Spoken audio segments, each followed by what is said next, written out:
दूसरी बात आज हम देखेंगे, जो लोग अपने सुख का मूल परमेश्वर को मानते हैं, उन्हीं के ऊपर परमेश्वर अपनी योजना को प्रकट करता है। तो भजन संहिता 37 का 5वां अध्याय, 37:5 में लिखा है, 37वें अध्याय का 5वां वचन ये कहता है भजन संहिता का, अपने मार्ग की चिंता यहोवा पर छोड़ और उस पर भरोसा रख, वही पूरा करेगा। परमेश्वर का वचन ये कहता है। अब बहुत सारे लोगों को ये होता प्रश्न रहता है, कैसा होगा, कब होगा, कहाँ होगा, क्या होगा, मसीह में होने के बावजूद भी नहीं। पहली बात देखेंगे, भजन संहिता 37 का चौथा वचन पढ़ेंगे, delight yourself in the Lord, परमेश्वर में यहोवा को अपने सुख का मूल जान और वह तेरे मनोरथों को पूरा करेगा। अब हमारी जिंदगी में आनंद का कारण क्या है? हमारी जिंदगी में सुख का कारण क्या है? हमारी जिंदगी में आज किस चीज से हमें बहुत समाधान मिलता है? यीशु का नाम नहीं आएगा, मैं कहती हूँ नहीं आएगा।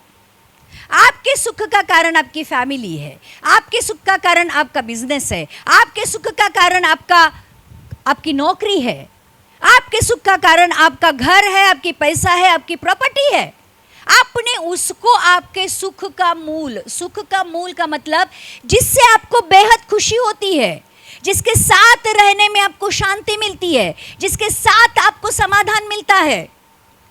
अगर आपके खुशी का कारण यीशु है, आपके आनंद का कारण यीशु है, आपके जीने का कारण यीशु है, तो फिर आप एलिजिबल हो परमेश्वर की योजना को जानकर उसको पूरा करने के लिए। अगर आपका मन कहाँ है, आपका ध्यान किधर है, आपका हृदय किधर है, और अगर आप परमेश्वर की योजना को पूरा करना चाहोगे, आप आपके जीवन में कभी भी परमेश्वर की योजना को पूरा नहीं कर पाओगे। और इसलिए लिखा है कि सुख का मूल यीशु को जानना है या परमेश्वर को जानना है, तो परमेश्वर की इच्छा को जानने के लिए हमारे अंदर एक ईगरनेस चाहिए। देखो, जब भी एक बिजनेसमैन का बेटा होता है, ऑटोमेटिकली वो बिजनेस में चला जाता है, क्योंकि उसको क्या मिलता है? बाप का विरासत मिलता है। जनरली ऐसे होता है। एक डॉक्टर का बेटा रहेगा तो डॉक्टर चाहेगा कि मेरा जो हॉस्पिटल है, मेरा जो कुछ भी है, मेरा बेटा आगे चलाए, बराबर। तो जैसे ही बेटा पैदा होता है, माँ बाप ये सोचना शुरू करते कि मैं इसको क्या बनाऊंगा, आगे जाकर मेरा बेटा या मेरी बेटी क्या बनेगी, बराबर। अब जब हम परमेश्वर के बेटा बेटी बन गए हैं, तो क्या हमने अपने स्वर्गीय पिता को कभी ये जाना है? ईगरली का मतलब आतुरता के साथ, दिल की गहराइयों के साथ कभी हमने परमेश्वर की हृदय की जो इच्छा मेरे जीवन के लिए है उसको पूछने की एटलीस्ट कभी कोशिश की है? कितने लोग समझ रहे हैं? तो जब हम परमेश्वर को अपने सुख का मूल जानते हैं, मतलब हमारे आनंद का कारण, जैसे हम हम बहुत कहते हैं कि परमेश्वर की उपस्थिति में आनंद की भरपूरी है। क्या सच में परमेश्वर की उपस्थिति में आप आनंदित होते हो? परमेश्वर का आनंद मेरी ताकत है। क्या सच में परमेश्वर का आनंद आपकी ताकत है?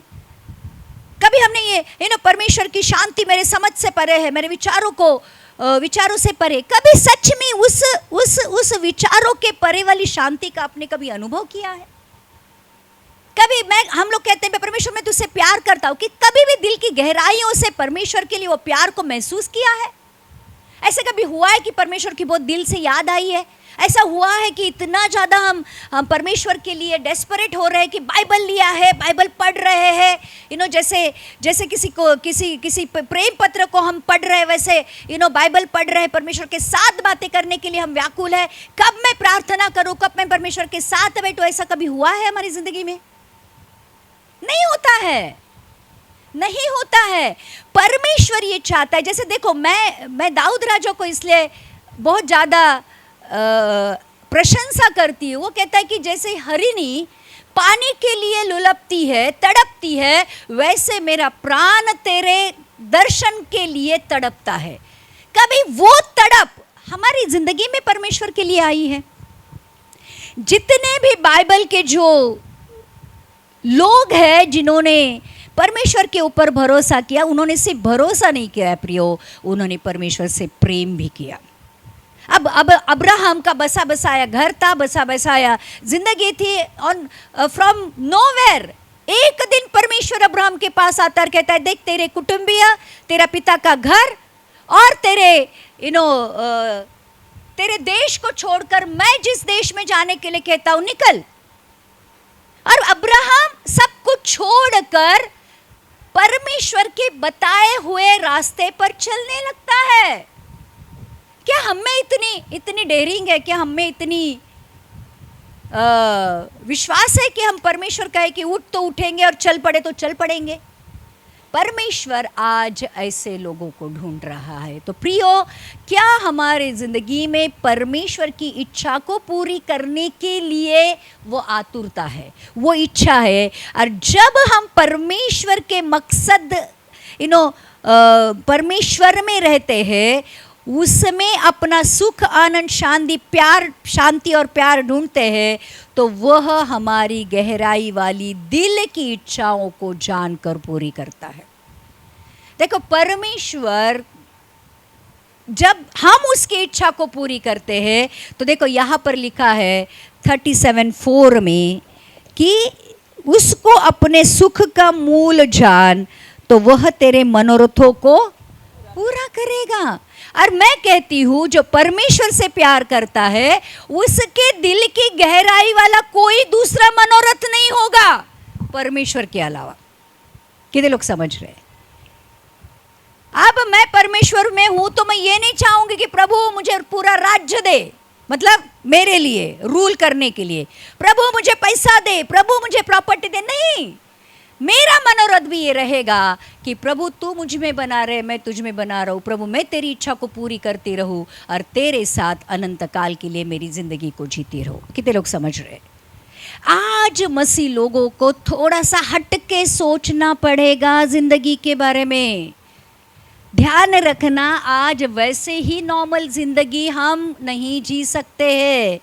आज परमेश्वर ये कहता है कि परमेश्वर को अपना सुख का मूल जान, कुछ मिले ना मिले, अगर परमेश्वर मेरी जिंदगी में है, that is more than sufficient for me. जैसे पौलुस कहता है कि तेरा अनुग्रह ही मेरे लिए काफी है, क्योंकि जब मैं दुर्बल होता हूँ तब मैं सबल होता हूँ, क्योंकि तेरी सामर्थ मेरी दुर्बलता में काम करती है। आज कितने लोगों में ये कहने की हिम्मत है, कितने लोगों में ये कम कहने की, जैसे ही दुर्बल होते हैं, जैसे ही कुछ प्रॉब्लम आती है, हम हिलने डुलने लगते हैं, तुरंत आंखों से आंसू आ जाते हैं, तुरंत विश्वास कम हो जाता है, तुरंत इसको फोन उसको फोन हो जाता है।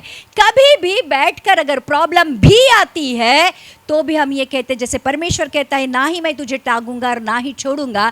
जब भी हम पाप भी करते हैं तो भी क्या परमेश्वर हमें छोड़ता है? वैसे तो हमको तो चुनना ही नहीं चाहिए था, और चुनने के बाद तो हमारे साथ रहना भी नहीं चाहिए था। हम इतने पाप करते हैं परमेश्वर में आने के बावजूद भी, लेकिन वो नहीं छोड़ता है, वो नहीं त्यागता है। वैसे ही प्रियो, हमारी जिंदगी में भी जब तक परमेश्वर प्रथम स्थान नहीं लेता है, जब तक पूरे मन, पूरे प्राण, पूरी बुद्धि, पूरी शक्ति से हम परमेश्वर से प्रेम नहीं करते हैं, जब तक हम ये नहीं चाहते हैं कि प्रभु मैं तेरी हर एक आज्ञाओं पर चलूंगा, प्रियो, आप परमेश्वर की इच्छाओं को पूरा करने की सोच भी नहीं सकते हो। तो दूसरी बात यह है कि हम परमेश्वर को अपना सुख का मूल जानना है, तो परमेश्वर हमारे मनोरथों को भी पूरा करेगा।